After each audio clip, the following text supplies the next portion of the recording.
이제 오늘 함께 나눌 말씀 보도록 하겠습니다.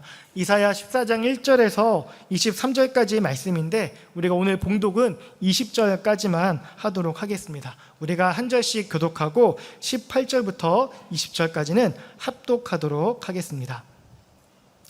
여호와께서 야곱을 긍휼히 여기시며 이스라엘을 다시 택하여 그들의 땅에 두시리니 나그네 된 자가 야곱 족속과 연합하여 그들에게 예속될 것이며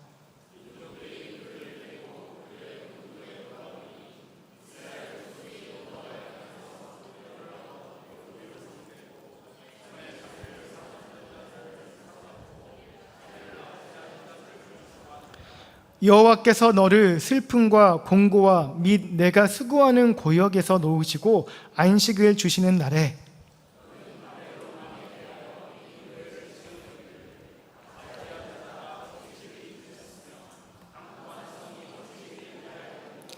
여호와께서 악인의 몽둥이와 통치자의 귤을 꺾으셨도다.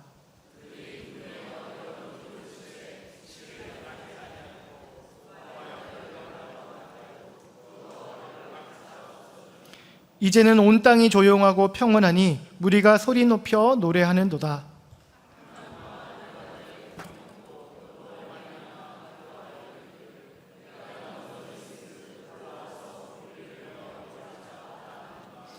아래의 스올이 너로 말미암아 소동하여 내가 오는 것을 영접하되 그것이 세상의 모든 영웅을 너로 말미암아 움직이게 하며 열방의 모든 왕을 그들의 왕자에서 일어서게 하므로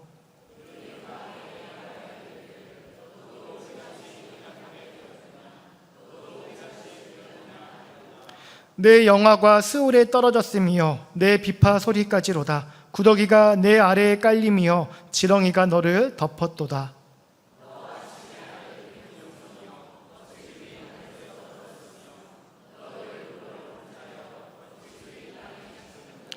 내가 내 마음에 이르기를 내가 하늘에 올라 하나님의 뭇별 위에 내 자리를 높이리라. 내가 북극 지폐의 산 위에 앉으리라.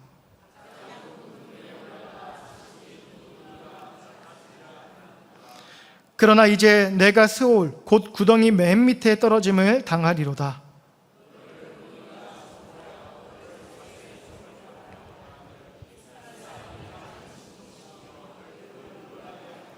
세계를 황무하게 하며 성읍을 파괴하며 그에게 사로잡힌 자들을 집으로 놓아보내지 아니하던 자가 아니냐 하리로다. 열방의 모든 왕들은 모두 각각 자기 집에서 영광 중에 작업하는 오직 너는 자기 무덤에서 내쫓겼으니 가증한 나무가지 같고 칼에 찔려 돌구덩이에 떨어진 주검들에 둘러싸였으니 밟힌 시체와 같도다. 내가 내 땅을 망하게 하였고 내 백성을 죽였으므로 그들과 함께 안장되지 못하나니 악을 행하는 자들의 후손은 영원히 이름이 불려지지 아니하리로다 할지니라. 아멘. 이번 한 주간 이사야 말씀을 묵상하면서 계속해서 눈에 들어온 것이요, 하나님 없이 높아지려는 인간의 교만과 그 위에 서 계신 하나님의 주권이었습니다. 하나님의 백성이든 아수르든 앞으로 부상하게 되는 바벨론이든 그 누구라도 하나님보다 자신의 힘을 더 의지하게 될 때 결국 무너질 수밖에 없음을 보았는데요, 그러나 그 와중에도 우리 하나님께서는 남은 자를 붙드시고 이새의 줄기에서 날 한 싹을 예비하시어 당신의 구원 계획을 신실하게 이어가셨습니다. 그래서 이번 주 말씀을 통해 깨닫는 분명한 중요한 사실은 스스로 높아지는 길과 하나님께서 높이시는 길은 전혀 다르다라는 것입니다. 오늘 본문은 바로 그 흐름 속에서 스스로 높아지려던 인간의 길 끝에 무엇이 있는지를 가장 선명하게 보여주는 대목입니다. 오늘 말씀을 통하여 우리가 추구하던 그 높아짐의 모습이 진정한 비상의 길이었는지 아니면 비상을 가장한 추락의 길이었는지를 우리가 정직하게 살폈으면 합니다.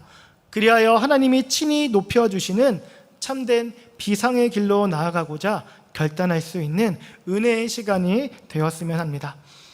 우리는 살아가면서 올라간다라는 의미의 표현들을 참 자주 사용을 합니다.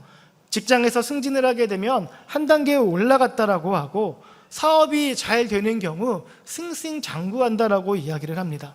또 인생이 내가 뜻한 바대로 잘 풀려갈 때에는 마치 하늘을 나는 것 같다, 그런 기분이다라고 표현을 하기도 하죠. 생각해보면 우리는 어릴 때부터 끊임없이 위를 향하여 올라가는 삶에 대해서 배워왔습니다. 그래서 성적이 올라야 칭찬을 받았고, 더 좋은 학교에 가야 인정을 받았으며, 더 높은 사회적 지위에 올라가야 성공한 인생이라는 평가를 받았습니다.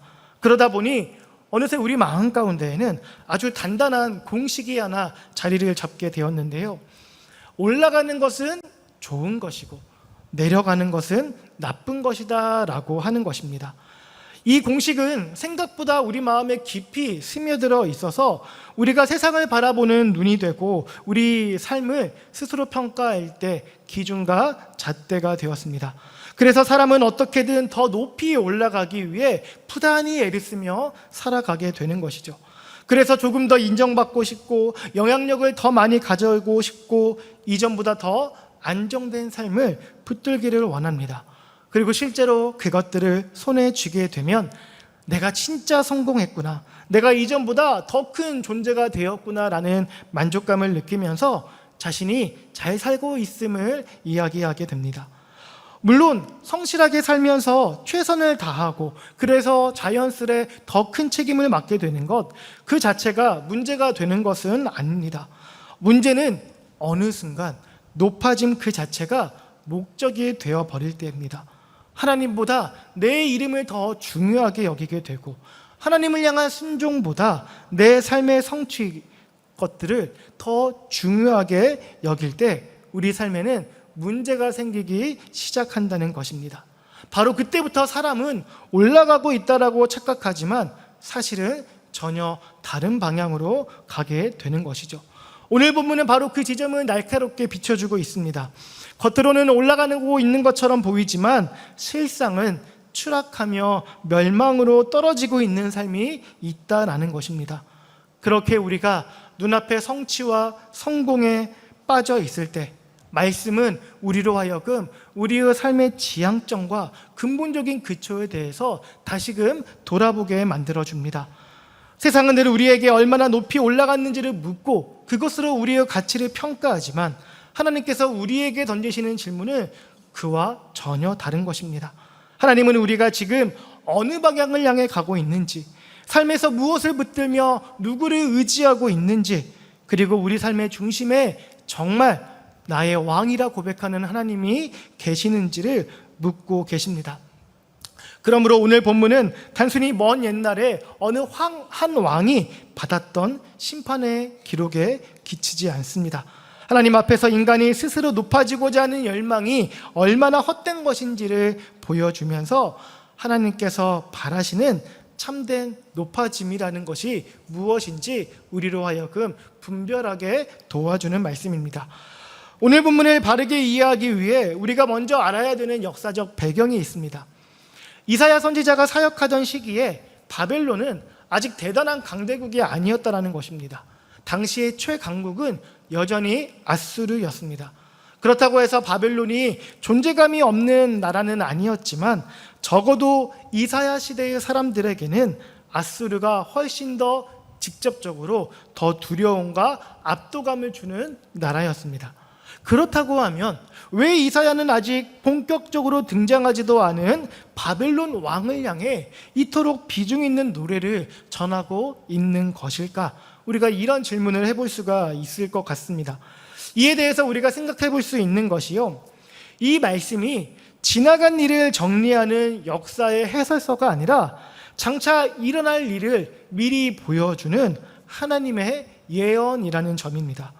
사람들은 늘 눈앞에 가장 강해 보이는 세력에만 집중을 하지만 하나님께서는 앞으로 강성해질 세력을 미리 보고 계시며 그 모든 역사의 마지막이 어떻게 될지 이미 다 알고 계시는 분이십니다. 그래서 하나님께서는 이사야 선지자를 통해 바벨론이 앞으로 강성해질 것과 그 높아짐 속에 숨어있는 교만과 그리고 그 교만이 그들을 결국 어떻게 무너뜨리게 되는지를 미리 말씀을 통해 보여주고 계신 것입니다. 이 점은 오늘 본문 전체를 이해하는 데 있어서도 아주 중요한 건데요, 본문에 나오는 하나님의 백성들도 이미 바벨론 포로 생활을 하고 있는 것이 아니라 아직은 그 일이 일어나기 전의 시점에 있습니다. 그러나 하나님은 장차 닥칠 고난도, 그 뒤에 있을 회복도 미리 말씀으로 먼저 펼쳐 보여주고 계신 거예요. 이것이 바로 하나님이 우리에게 주시는 예언의 특징입니다. 예언은 단지 미래에 어떤 일이 일어날지를 마치는 정궤 같은 것이 아니라 아직 오지 않은 시간까지도 하나님의 주권 아래에 있다는 것을 분명하게 보여주는 말씀인 겁니다. 아직 포로로 끌려가지 않았어도 하나님께서는 그 뒤에 이루어 주실 회복까지 말씀하여 주십니다. 아직 고난이 다가오지 않았어도 그 끝에서 자기 백성을 다시 붙드실 것을 선언하고 계십니다. 그러니 이 말씀을 듣는 백성들은 단지 미래에 어떤 일이 일어날 것인지 그 정보만 얻는 데서 그치지 않고 자기 백성을 끝까지 붙들어 주시는, 포기를 모르는 하나님의 신실한 사랑도 함께 바라보게 되는 것입니다. 그런 흐름에서 보자면 14장의 다소 어색한 시작도요, 우리가 이해할 수가 있습니다. 사실 바로 앞장에 있는 이사야 13장의 말씀은요, 바벨론을 향해 무시무시한 심판의 메시지들이 마구 선포되는 그런 내용들이 나오고 있습니다. 따라서 14장도 바벨론에 대한 이야기가 이어진다고 한다면 그 심판의 메시지가 끊어지지 않고 계속해서 이어가는 것이 자연스러운 전개인 것인데, 오늘 본문 1절과 2절은 전혀 다른 분위기의 메시지로 시작하고 있습니다. 우리 1절과 2절의 말씀 같이 읽어보도록 하겠습니다. 여호와께서 야곱을 긍휼히 여기시며 이스라엘을 다시 택하여 그들의 땅에 두시리니 나그네 된 자가 야곱 족속과 연합하여 그들에게 예속될 것이며 민족들이 그들을 데리고 그들의 본토에 돌아오리니 여호와의 땅에서 그들을 얻어 노비로 삼겠고 전에 자기를 사로잡던 자들을 사로잡고 자기를 압대하던 자들을 주관하리라. 아멘. 방금 읽은 1절과 2절을 보면요, 심판의 고함 대신에 자기 백성을 불쌍히 여기시는 우리 하나님의 아주 따뜻한 음성이 흘러나오고 있습니다. 그러니 왜 갑자기 분위기가 이렇게 바뀌는 것이지 하고 어색함을 느낄 수 있는 거예요. 그렇다면 하나님께서는 왜 심판의 메시지를 이어가지 않으시고 전혀 다른 톤으로 이 14장을 시작하시는 것일까요? 그것은 그 심판 자체보다 더 중요한 것, 즉 하나님이 왜 이 심판을 행하시는지, 그 심판이 과연 누구를 위한 것인지를 먼저 알려주고자 하심 때문입니다. 다시 말해 14장의 첫머리는 어쩌다 보니 분위기를 바꾼 것이 아니라 하나님께서 바벨론을 무너뜨리시는 진짜 목적을 밝혀주는 출발점이라는 것입니다. 하나님께서 곧 강성해질 나라 바벨론을 꺾으시는 것은 단지 하나님의 전능하신 능력을 뽐내기 위해서가 아닙니다. 자기 백성 야곱을 불쌍히 여기시기 위해서였고 포로된 그들을 다시 찾아오기 위해서였으며 마침내 구원의 약속을 이루시기 위해서라는 것을 먼저 분명히 하고자 하시는 것입니다. 그래서 하나님은 바벨론의 멸망에 대해 더 말씀을 이어가시기 전에 당신의 그 백성들을 향한 긍휼의 마음부터 먼저 보여주시는 것입니다. 하나님의 목적이 심판에 있지 아닌 사랑에 있고 무너뜨림보다 회복에 있음을 잊지 않게 하시기 위함이었던 것입니다. 그래서 우리가 1절과 2절을 보게 되면요, 하나님께서 야곱을 긍휼히 여기신다라고 말씀을 하십니다. 여기서 긍휼에 해당하는 히브리어 단어가 라함이라는 단어입니다. 이 단어는 어머니의 태라는 어떤 의미에서 파생이 된 건데요, 즉 어머니가 뱃속에 아이를 품는 것처럼 하나님께서 자기 백성을 향해 품으시는 마음이 심히 깊은, 결코 끊어지지 않는 사랑이라는 것을 보여주는 표현입니다. 참 아름답고 따뜻한 표현이지 않습니까? 그런데 당시 이스라엘 백성들의 모습을 생각하면 그들은 결코 이런 따뜻하고 아름다운 표현을 들을 자격이 하나도 없었습니다. 그들은 하나님 앞에 온전하지 못했고 온갖 어리석은 죄들을 범하고 있었습니다. 그러니 이 표현은요, 그냥 이 문장을 아름답게 꾸며주기 위한 시적 미사어구로 볼 수가 없습니다. 이 말씀은, 이 표현은 장차 다가올 고난 때문에 흔들릴 백성들에게 내가 너희를 절대로 놓지 않겠다고 하시는 하나님의 절박한 언약적 선언으로 이해해야 하는 것입니다. 이스라엘 백성들은 앞으로 깊은 어둠의 터널을 지나게 될 것입니다. 정치적으로나 영적으로나 절망적인 시간을 맞이하게 됩니다. 하지만 그렇다고 해서 그들을 향했던 하나님의 택하심이 취소되는 것은 아니라는 것을 말씀하고 있습니다. 하나님께서는 자기 백성을 결코 잊지 않으십니다. 그래서 오히려 더 분명하고 단호하게 선포하시는 것입니다. 내가 너희를 다시 택하겠다. 너희를 다시 돌아오게 하겠다. 다시 너희의 땅에 안식하게 하겠다. 사랑하는 성도 여러분, 이 말씀은 오늘을 살아가는 우리에게도 큰 위로가 되는 말씀입니다. 우리도 현재의 문제만 붙들고 사는 것이 아니라 아직 오지도 않은 미래의 일까지 미리 끌어와 걱정하며 살아갈 때가 많이 있지 않습니까? 지금도 이렇게 버거운데 더 힘든 일이 찾아오면 어떡하지? 내가 감당할 수 없는 상황이 다가오면 그때는 어떻게 하나? 이런 두려움들이 우리의 마음을 짓누를 때가 있습니다. 그런데 하나님께서는 우리가 그러한 두려움에 사로잡히기 전에 먼저 소망의 약속을 들려주신다라는 것입니다. 우리가 아직 그 길을 다 걷기도 전에 우리의 형편을 이미 알고 계시고, 우리가 아직 눈물을 흘리기도 전에 미리 이미 회복을 준비하고 계시는 것입니다. 하나님의 사랑은 모든 일이 다 벌어진 뒤에 뒤늦게 찾아와 수습하시는 한 발 늦은 사랑이 아닙니다. 하나님은 먼저 아시고 먼저 준비하시며 자기 백성들이 걸어갈 그 길 앞에 미리 은혜를 예비해 주시는 참 좋으신 우리의 아버지이십니다. 이렇듯 이사야 14장은 심판보다 먼저 긍휼로서 시작하고 있습니다. 하나님께서는 환난이 찾아올 것을 감추지 않으시지만 그 환난의 끝에 있을 회복도 함께 말씀해 주십니다.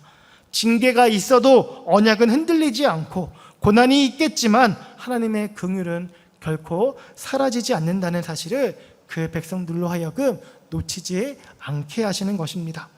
그리고 하나님은 이처럼 자기 백성에게 사랑과 회복을 약속하신 뒤에야 비로소 바벨론을 향한 심판을 이어가십니다. 우리가 이 순서를 기억해야 하나님의 심판을 바라볼 때 단순한 어떤 분노의 폭발이라거나 감정적인 행동으로 이해하지 않을 수 있습니다. 하나님은 사랑하는 자기 백성들을 오랫동안 짓누르는 교만한 세력을 결코 그대로 지켜만 보시는 분이 아닙니다. 짓눌린 백성들의 입장에서 보면 나를 괴롭히던 권세를 꺾으시겠다라는 심판의 선언은 무서운 소식이 아니라 가장 큰 구원의 소식입니다. 따라서 성경이 말하는 심판이란 결코 사랑과 분리되어 있지 않습니다. 하나님께서 자기 백성을 사랑하시기 때문에 악을 심판하시는 것이고, 또 마침내 회복하시기 위하여 억압의 사슬을 끊어내시는 것입니다. 이처럼 하나님의 심판은 자기 백성에게 두려움의 대상이 아니라 마침내 무거운 짐을 벗고 안식을 누리게 하시는 은혜의 통로라는 것입니다. 그리고 이어서 3절을 보게 되면요, 하나님께서 자기 백성에게 안식을 주시겠다 말씀하여 주십니다. 여기서 하나님이 말씀하시는, 우리에게 약속하시는 안식은요, 사람들이 만들어내는 휴식과 근본적으로 다른 것입니다. 우리 사람들이, 그리고 이 세상이 만들어내는 휴식은요, 잠시 일을 멈춘다 하더라도 마음은 여전히 분주한 가운데 있고, 형편과 상황이 조금 나아진다 하더라도 마음에 차곡차곡 차오르는 근본적인 불안함에서 벗어나게 만들지 못합니다. 그러나 하나님께서 우리에게 주시는 안식은요, 그렇지 않습니다. 하나님께서 우리에게 주시는 안식은 단지 외부의 환경만 바꾸시는 것이 아니라 우리의 내면 깊은 곳까지 온전히 쉬게 하시는 것입니다. 그런 의미에서 진정한 안식은 사람이나 세상으로부터 오지 아니하고 오직 하나님께로부터만 오는 것입니다. 본문에서 하나님은 장차 환난이 있다는 것을 숨기지 않으셨지만 동시에 그 환난의 끝에 안식이 온다는 것 감추지 않고 말씀을 해주세요. 그러니 우리 하나님의 백성들에게 있어 마지막 단어는요, 멸망이나 절망이 아닙니다. 바로 안식입니다. 따라서 오늘 우리의 삶에 드리워진 불안이라는 그림자는 절대로 우리의 영원한 동반자가 아님을 기억하시기 바랍니다. 하나님의 백성들에게 불안이라는 것은 그저 지나가는 짧은 손님일 뿐, 안식이야말로 하나님께서 우리에게 약속하신 영원한 동반자입니다. 그러므로 삶의 여정 속에서 찾아오는 불안과 염려 앞에 굴복하지 마시기 바랍니다. 세상은 끊임없이 우리를 흔들고 조급하게 만들지만 하나님은 마침내 우리에게 완벽한 안식을 안겨주실 분이십니다. 하나님이 약속하신 그 안식을 소망으로 품고 세상에 지지 아니하며 날마다 믿음으로 승리하며 살아가시는 우리 귀한 지체분들 되시기를 축복합니다. 이제 4절부터 이사야는 독특한 문학 형식 하나를 사용하고 있습니다. 흔히 조롱 노래라고 부르는 건데, 여기서 조롱은 단순히 놀린다 이러는 것이 아니라 하나님 앞에서 교만한 권세가 어떻게 허물어지는지를 드러내는 풍자시로 이해할 수 있습니다. 4절 말씀을 제가 읽어드리겠습니다. 너는 바벨론 왕에 대하여 이 노래를 지어 이르기를 압제하던 자가 어찌 그리 그쳤으며 강포한 성이 어찌 그리 폐하였는고. 아멘. 세상을 떨게 하던 힘이 멈추고 사람들을 짓누르던 폭력이 끊기며 영원할 것 같던 권세가 무너지는 모습이 나타나고 있습니다. 5절을 보니까 그 이유가 무엇이라고 말씀합니까? 하나님께서 그 몽둥이를 꺾으시고 그 귤을 부러뜨리셨기 때문이라고 말씀합니다. 사람의 눈에는, 세상의 눈에는 오랫동안 견고해 보이는 힘이라도 하나님께서 치시면 순식간에 끝나는 것입니다. 강한 나라라고 하여서 영원한 것도 아니고 끝까지 버틸 수 있는 것도 아닙니다. 역사의 마지막 열쇠는 언제나 우리 주 하나님의 손에 달려 있습니다. 7절을 보면 그 결과로 온 땅이 평안하고 조용해졌다라고 말씀합니다. 심지어 나무들이 기뻐하며 노래한다라고 이야기해요. 이건 역시 시적인 표현 같지만 그렇다고 전혀 맥락이 없는 이야기가 아닌 게요, 고대의 제국들은 궁전과 성전 그리고 기념물과 어떤 군사시설을 세울 때에 엄청난 양의 목재를 필요로 했고, 그 과정에서 자연도 피조세계도 함께 수탈을 당해야만 했습니다. 한 사람의 교만과 한 나라의 욕망이 연약한 사람들만 짓밟은 것이 아니라 피조세계까지도 상하게 하였던 것입니다. 그래서 하나님이 교만한 권세를 무너뜨리실 때 짓밟혔던 사람들만 숨을 쉬는 것이 아니라 수탈당하던 자연도 함께 쉼을 얻는다라고 이야기를 하고 있는 것입니다. 사랑하는 성도 여러분, 이 장면은 우리에게 매우 중요한 통찰을 주고 있습니다. 사람의 죄라는 것이요, 결코 개인 안에서 끝나지 않는다라는 것입니다. 한 사람이 가지고 있는 교만과 탐욕은요, 늘 그 주변을 망가뜨리게 됩니다. 연약한 이웃을 짓밟게 되고 공동체를 어지럽히게 되고 피조세계를 황폐하게 만듭니다. 그래서 하나님께서 교만한 세력을 무너뜨리실 때 그것은 단순히 악인들을 처벌하는 데 그치지 않고 무너진 질서를 회복하시고 억눌린 것들을 풀어주시며 피조세계의 진정한 안식을 되돌려 주시는 것입니다. 이것이 성경이 말하는 하나님의 심판이에요. 파괴를 위한 또 다른 파괴가 아니라 거룩한 회복을 위한 성령의 역사인 것입니다. 이처럼 온 땅과 피조세계는 하나님의 구원을 말미암아 안식의 노래를 부르기 시작하지만 하나님 없이 스스로 높아지고자 했던 교만한 자의 끝은요, 전혀 다른 모습을 보여주게 되는데, 이제 이 본문이 이 땅의 기쁨과 어떤 극명한 대조를 이루는 교만한 자가 떨어질 가장 깊고 어두운 모습을 우리에게 보여주고 있습니다. 이제 9절부터는 무대가 스올이라는 곳으로 옮겨가게 돼요. 스올은 죽은 자들의 세계를 가리킵니다. 거기서 아주 재밌는 장면이 펼쳐지고 있는데 우리 10절의 말씀 한번 같이 보실까요? 그들은 다 내게 말하여 이르기를 너도 우리같이 연약하게 되었느냐, 너도 우리같이 되었느냐 하리로다. 아멘. 참 아이러니한 장면이 나타나고 있습니다. 살아있을 때는 열국을 흔들던 자가 죽고 나서는 먼저 죽은 왕들에게 조롱거리가 되고 있습니다. 그가 생전에 누렸던 위엄도 권세도 그 큰 이름도 더 이상 아무런 힘을 쓰지 못하는 것입니다. 구더기가 그가 누울 자리가 되고 지렁이가 그가 덮는 이불이 될 뿐입니다. 이 장면이 우리에게 주는 메시지는 매우 분명한 것입니다. 죽음 앞에서 인간의 모든 교만과 포장지가 다 벗겨진다는 것입니다. 살아있는 동안 사람은요, 자신을 좀 더 그럴듯하게 보일 수 있습니다. 그가 가지고 있는 명예와 재산과 어떤 지위와 영향력으로 얼마든지 자신을 포장할 수 있습니다. 그러나 죽음은 그 모든 포장지를 벗겨내고 맙니다. 그때 남게 되는 것은 하나님 앞에 서 있는 진짜 내 모습 하나뿐인 것입니다. 그러므로 성경이 끊임없이 우리에게 권면하는 두 가지가 있는데, 먼저는 사람이 흙이라는 것을 기억하라는 것이고, 동시에 그 흙에 하나님께서 생기를 불어 넣으셨다는 것을 함께 기억하라는 것입니다. 우리가 흙이라는 사실만 기억하게 되면 우리는 스스로에게 절망하게 될 것이고, 하나님의 생기를 기억하지 못하면 반대로 교만해질 것입니다. 따라서 이 두 가지를 함께 붙들어서 절망과 교만 대신 겸손과 소망의 삶을 지혜롭게 지켜가시는 우리 귀한 지체분들 되셨으면 합니다. 이제 살펴보게 되는 내용에는 아마 오늘 본문에서 가장 잘 알려져 있는 표현이 등장을 하는 것 같은데, 우리 12절 말씀 읽어주시면 좋겠습니다.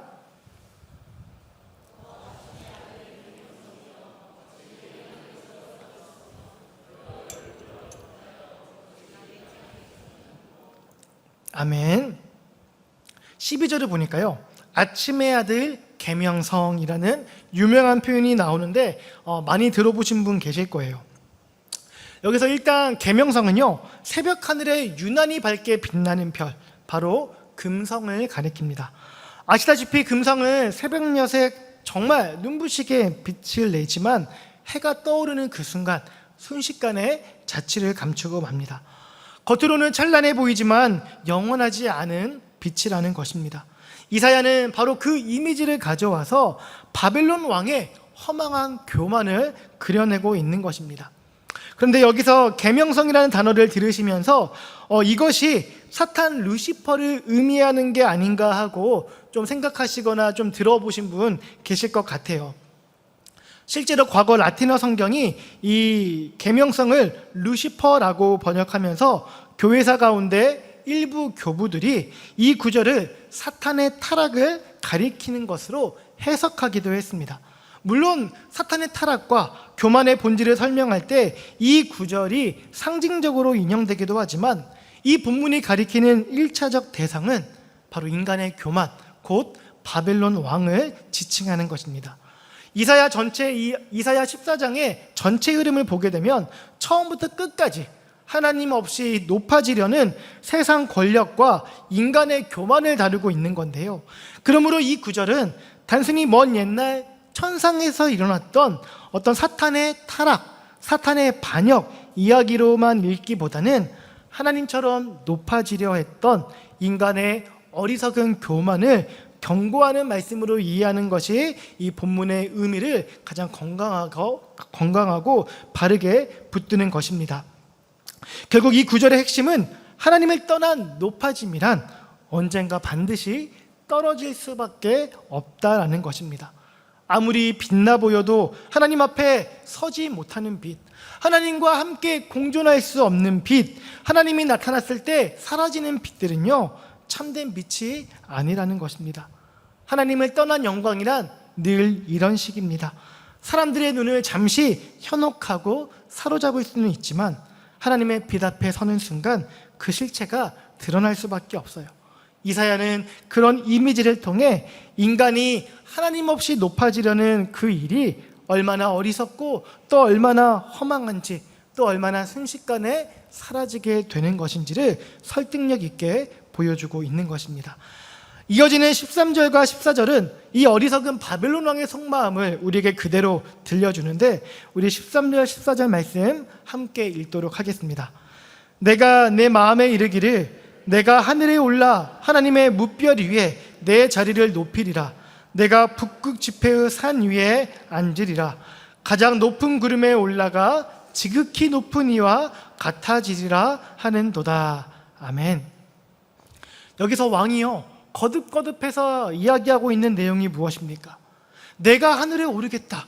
내가 내 자리를 높이겠다. 내가 가장 높은 곳까지 올라가겠고 내가 지극히 높은 이와 같아지겠다. 사랑하는 성도 여러분, 이것이 바로 교만의 정체이자 실체입니다. 교만이란 단지 자기 자신을 조금 더 높게 보는 성향 정도가 아니에요. 성격이 좀 나쁘고 소위 말해 재수없어 보이는 것에 그치는 게 아닌 것입니다. 교만은 결국 하나님을 밀어내고 그 하나님의 자리에 내가 서려는 욕망으로까지 자라난다는 점에서 아주 무서운 죄인 것입니다. 창세기 3장에서 뱀은 너희가 하나님과 같이 될 것이다 라고 속삭였습니다. 창세기 11장에서 바벨탑을 쌓던 사람들은 우리의 이름을 내보자 이렇게 말했습니다. 그리고 오늘 본문에서 바벨론 왕은 지극히 높은 이와 같아지겠다 선언하고 있습니다. 결국 인간의 죄의 뿌리는 늘 이 지점으로 흘러가게 되는 것입니다. 하나님 아래에 있는 피조물로 만족하지 못하고 하나님 없이 높아지려고 하는 것입니다. 그래서요, 이 말씀은 결코 바벨론 왕 한 사람의 이야기로만 끝나지 않는 것입니다.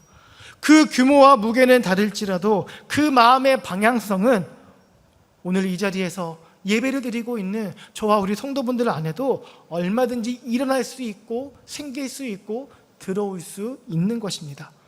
내 삶의 주도권을 반드시 내가 쥐어야만 안심이 되는 마음, 내 뜻과 계획대로 상황이 돌아가지 않으면 도저히 견디지 못하는 그런 마음, 그리고 나의 수고와 봉사 뒤에 하나님의 은혜보다 나의 공로가 더 도드라지게 드러나길 바라는 그런 마음들, 이러한 마음들이 우리 안에서 자라나기 시작하면 겉으로는 멀쩡해 보일 수 있어도 속으로는 이미 하나님의 자리와 우리가 겨루고 있는 것입니다. 우리가 바벨론 왕처럼 노골적으로 하나님과 같아지겠다라고 말하진 않겠지만 우리의 실제 삶의 방향은 그런 방향으로 기울어 버릴 수 있다라는 것입니다. 그래서 본문은 우리를 불편하게 만들면서도 우리 스스로를 돌아보게 만들고 있습니다. 나는 과연 지금 무엇을 위하여 이렇게 애쓰며 살아가고 있는가? 하나님을 높이기 위해서인가? 아니면 결국 내 이름을 내세우기 위해서인가를 돌아보게 하고 있습니다. 사랑하는 성도 여러분, 잠시 빛나다 사라질 계명성 같은 내 이름을 구하는 삶이 아니라 하나님을 내 삶의 참된 주인으로 높이는 지혜로운 삶을 살아가게 되기를 소망합니다. 내 힘으로 나를 높이려 애쓰지 않아도 하나님 안에 거할 때 주어지는 참되고 영원한 영광이 저와 우리 성도들의 삶에 가득하게 되기를 축복합니다. 그렇다면 하나님처럼 높아지려 했던 바벨론 왕의 마지막은 어떻게 될까요? 하나님은 그 왕의 오만한 선언 뒤에 엄중한 판결을 곧바로 내리시는데 15절 말씀을 같이 읽도록 하겠습니다. 그러나 이제 내가 스올 곧 구덩이 맨 밑에 떨어짐을 당하리로다. 아멘. 바벨론 왕이 거듭해서 여러 번 내가 올라가겠다고 외쳤지만 하나님께서는 단 한 번의 그러나로 그의 모든 계획을 뒤집어 버리십니다. 여러분, 이것이 하나님과 우리 인간 사이에 영원히 좁혀지지 않을 차이입니다. 사람들은 자신의 의지로 높아질 수 있다고 믿지만 그것을 정하시는 이는 오직 하나님 한 분뿐이십니다. 사람이 하늘을 꿈꿀 수는 있겠지만 그 꿈이라는 것이 하나님을 대적하는 교만이 된다면, 하나님 없이 스스로 높아지고자 하는 것이라면 그 끝은 비상이 아닌 추락일 뿐입니다. 여러분, 여기서 우리가 오해하면 안 되는 것이 있습니다. 중요한 것이 단순히 높아지지 말라 이런 게 아니에요. 성경은요, 우리에게 성실과 수고하며 사는 삶을 죄라고 이야기하지 않습니다. 하나님께서는 우리가 게으르게 살아가는 걸 원하지 않으세요. 문제는 무엇을 위해 높아지려 하는가에 있습니다.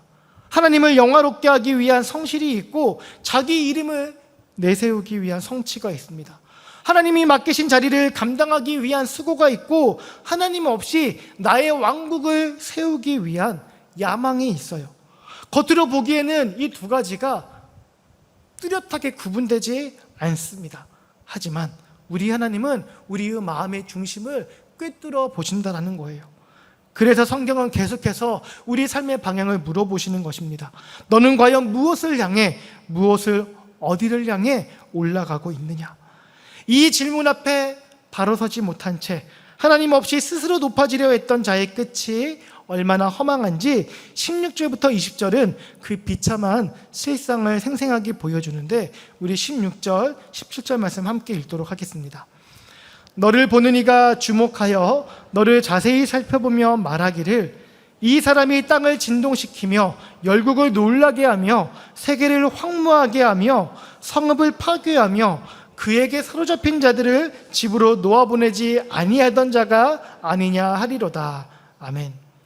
한때는 온 세상을 떨게 만들었던 자가 이제는 사람들에게 손가락질 받고 구경거리가 되었습니다.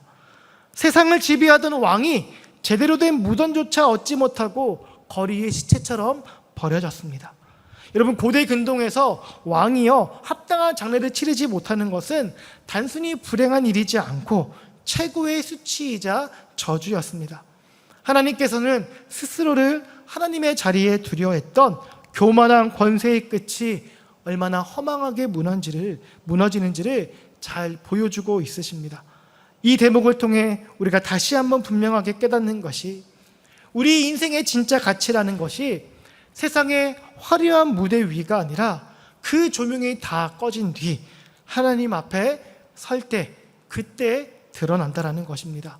세상의 무대가 살아있는 동안에는 사람들의 박수 소리와 내 힘으로 이뤄낸 성취가 전부인 것처럼 보일 수 있지만, 그 세상의 무대가 닫히는 그 순간 남는 것은 오직 하나님께서 인정하시는 삶을 살았는가라는 질문뿐인 것입니다.